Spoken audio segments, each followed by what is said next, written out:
La semence, elle a ce prodige de la démultiplication extraordinaire.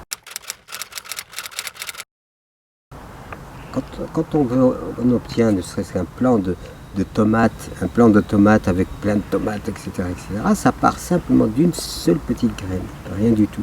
Comme le blé. On sait un grain de blé, il peut donner 5, 6, 10 épis. Donc la démultiplication et l'explosion de la vie et la sécurité alimentaire qui en découle sont prodigieux. Et on est en train d'abîmer tout ça. Donc, et ça, c'est criminel. 75% des variétés de semences ont disparu en un siècle. Cette perte de biodiversité est due notamment à la réglementation européenne et à l'agriculture intensive. Partout dans le monde, on sème les mêmes types de semences. La réglementation européenne a été mise en place après la Seconde Guerre mondiale et c'est une réglementation très restrictive. Pour commercialiser des semences en France et en Europe, il faut que la semence soit stable, homogène et distincte pour être inscrite à un catalogue officiel.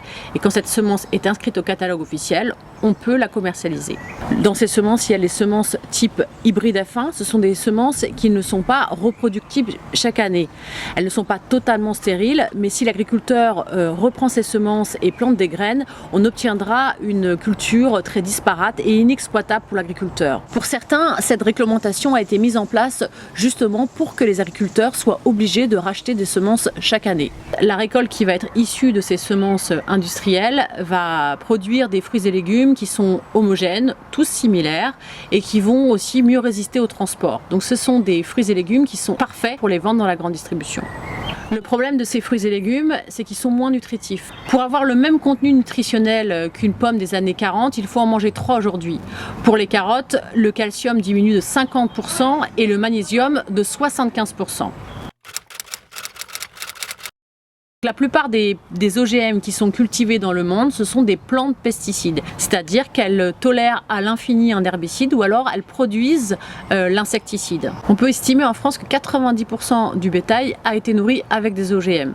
Ce sont des OGM qui sont importés, souvent d'Amérique du Sud, c'est du soja la plupart du temps, parce qu'en France on ne cultive pas d'OGM, on en mange indirectement à cause de ce soja importé pour nourrir les animaux. On entend souvent dire que grâce aux OGM, les rendements augmentent ou alors qu'on utilise moins de pesticides. En fait, c'est l'inverse qui se passe. On a du recul maintenant dans plusieurs pays, notamment aux États-Unis ou dans des pays d'Amérique du Sud, où il y a des mauvaises herbes très résistantes qui sont apparues un peu partout.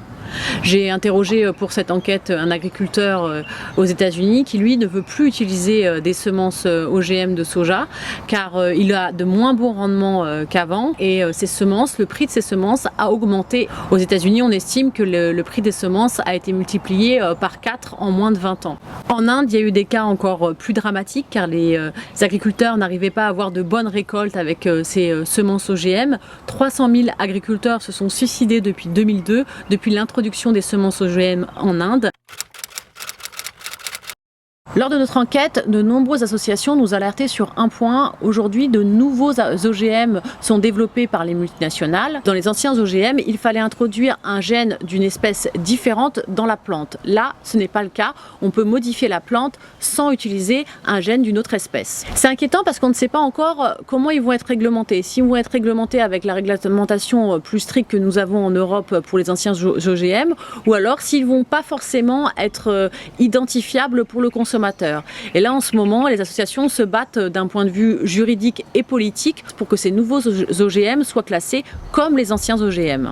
Il y a eu une grande victoire récemment, et c'est assez rare pour le souligner. À partir de 2021, en agriculture biologique, on pourra vendre ces semences qui ne sont pas stables, homogènes et distinctes. Et certainement que ces semences seront plus adaptées à l'agriculture biologique et permettront peut-être même d'augmenter les rendements en agriculture biologique. C'est une privatisation d'un bien qui est un bien commun à l'humanité tout entière.